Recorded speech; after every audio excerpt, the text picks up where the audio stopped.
અમરેલીના ધારી state highway ઉપર આજે કુદરતનો એક એવો નજારો જોવા મળ્યો જેને જોઈને વાહન ચાલકો થંભી ગયા। એક બે નહીં, પૂરા 11 સિંહોનું ટોળું જ્યારે રોડ ઉપર ઉતર્યું ત્યારે દ્રશ્યો કંઈક આવા હતા। આ કપરી પરિસ્થિતિમાં વન્યપ્રેમી યુવાનો વહારે આવ્યા।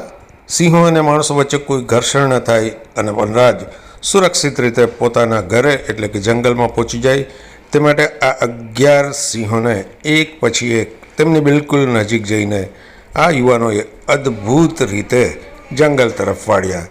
કોઈ પણ ડર નહીં અને છતાં વન્ય પ્રાણી સિંહોને શિસ્તબદ્ધ રીતે રોડ ક્રોસ કરાવવો એ બહુ પડકાર માંગી લે તેવું કામ હતું। જો લોકો સિંહોનો ચાળો કરે અથવા તો સિંહોને ગુસ્સો આવી જાય તો સિંહોનું ટોળું આ લોકો ઉપર હુમલા કરી બેસે એમ હતું અને રાતના સમયે વન્ય વિભાગની ટીમ ત્વરિત ત્યાં હાજર પણ નહોતી।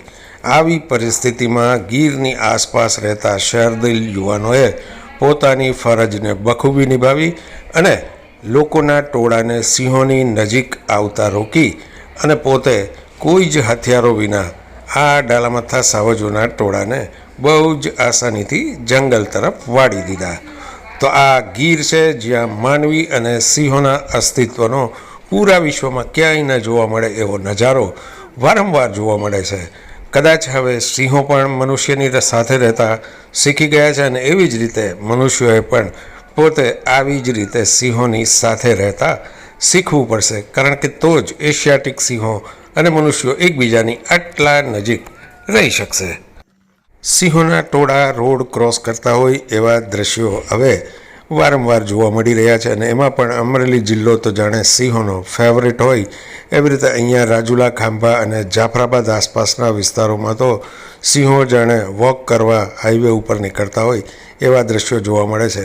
ક્યારેક તમે પણ આ રોડ ઉપરથી પસાર થતા હોય તો તમારા વાહનની સાથે સાથે વનરાજ ચાલતા હોય એવા દ્રશ્યો સર્જાઈ શકે છે। લોકો આ રસ્તા ઉપર જ્યારે સિંહો પસાર થાય ત્યારે વાહનોને થંભાવી અને આ અદ્ભુત નજારો નિહાળવા માટે ઊભા રહી જાય છે અને સિંહોને પણ બરાબર ખબર છે કે આ એમનો કોરિડોર છે જે માણસો પણ ઉપયોગમાં લઈ રહ્યા છે। એટલે ગીરની આસપાસના રસ્તા એક અજાયબ માર્ગો છે કે જ્યાં સિંહો પણ પસાર થાય છે અને માણસો પણ પસાર થાય છે। એક જ રસ્તો અને એક ઉપર વન્ય પ્રાણી વિહાર કરે અને એ જ ઉપર મનુષ્યો પણ વિહાર કરતા હોય આવું કો એક્ઝિસ્ટન્સ, આવું સહઅસ્તિત્વ તો પૂરા વિશ્વમાં ક્યાં જોવા મળે। અને તમારી નજર સામે ડાલામથ્થા સિંહોનું ટોળું જતું હોય તો માણસ સ્થિર અને રોમાંચક બની જાય।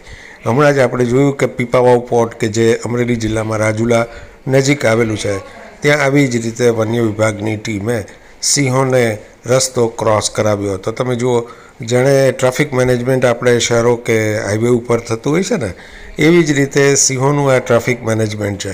કદાચ હવે એવું બનશે કે વન વિભાગે સિંહોને રોડ ક્રોસ કરાવવા માટેનો એક અલગ જ વિભાગ ઊભો કરવો પડશે કે જેનું કામ માત્ર સિંહોને જંગલ તરફ વાળવાનું હોઈ શકે છે। હા, જ્યારે તમારી આજુબાજુમાં ડાલામથ્થા સાવજો રહેતા હોય ત્યારે એ માણસો ઉપર હુમલા ના કરે અને માણસો પણ એને પરેશાન ન કરે, એટલે આટલું તો આપણે કરવું જ રહ્યું। આપણે જે માણસો નવી નવી સુવિધાઓ વિકસાવે છે, રેલવેના ટ્રેક હોય કે હાઈવે હોય, પણ એ બધા આમ જોવા જાવ તો સિંહોના કોરિડોર છે, એટલે સિંહોને ધ્યાનમાં રાખીને જ વ્યવસ્થા ગોઠવવી પડે। અહીંયા પણ તમે જુઓ કે આ વન્ય વિભાગના કર્મચારીના હાથમાં એક માત્ર લાઠી છે અને અહીંયા તમને આ દ્રશ્ય હજુ સહજ એટલા માટે લાગે કે સામે કોઈ જ નથી, પણ આ ભાઈ જે ઊભા છે એમની બિલકુલ પાછળની સાઈડમાં ટ્રાફિક છે, લોકો ઊભા છે।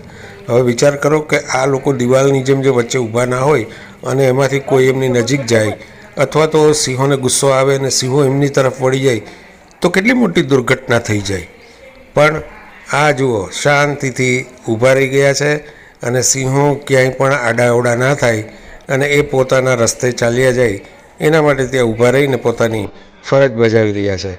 તો ગીર અને સિંહોની આ રોમાંચક દુનિયા છે। જો તમને ગીર અને સિંહોના વિડીયોઝ પસંદ હોય તો આ ચેનલને જરૂરથી સબસ્ક્રાઈબ કરજો, વિડીયોના અંત સુધી નિહાળજો। ખૂબ જ રોમાંચક દ્રશ્યો તમને ઘેર બેઠા જોવા મળશે। તો આ ચેનલમાં આ પ્રકારના અનેક વિડીયોઝ છે। તમે સિંહોના પ્રેમમાં હો, તમને ગીરનું જંગલ ગમતું હોય તો તમે જરૂરથી આ ચેનલને જ્યારે સબસ્ક્રાઈબ કરશો તો તમને આ વિડીયો ઉપરાંત પણ અનેક એવા અજાયબ વિડીયોઝ જોવા મળશે કે જે તમે ક્યારેય નહીં જોયા હોય. તો મિત્રો, સૌને ખૂબ ખૂબ શુભકામના. અને ગીર અને સિંહોની આ દુનિયા બાબતે આપણે કંઈ પૂછવાનું હોય તો જરૂરથી તમે કોમેન્ટ બોક્સમાં લખી શકો છો. આપણે એકબીજા સાથે જરૂરથી ચર્ચા કરીશું. અને હા, તમારી પાસે પણ કોઈ આવા વિડીયોઝ હોય, કોઈ તમારા સંસ્મરણો હોય, કે તમારી કોઈ યાદો હોય કે જે ગીર સાથે કે સિંહો સાથે જોડાયેલી હોય, તો જરૂરથી કોમેન્ટ બોક્સમાં શેર કરી શકો છો.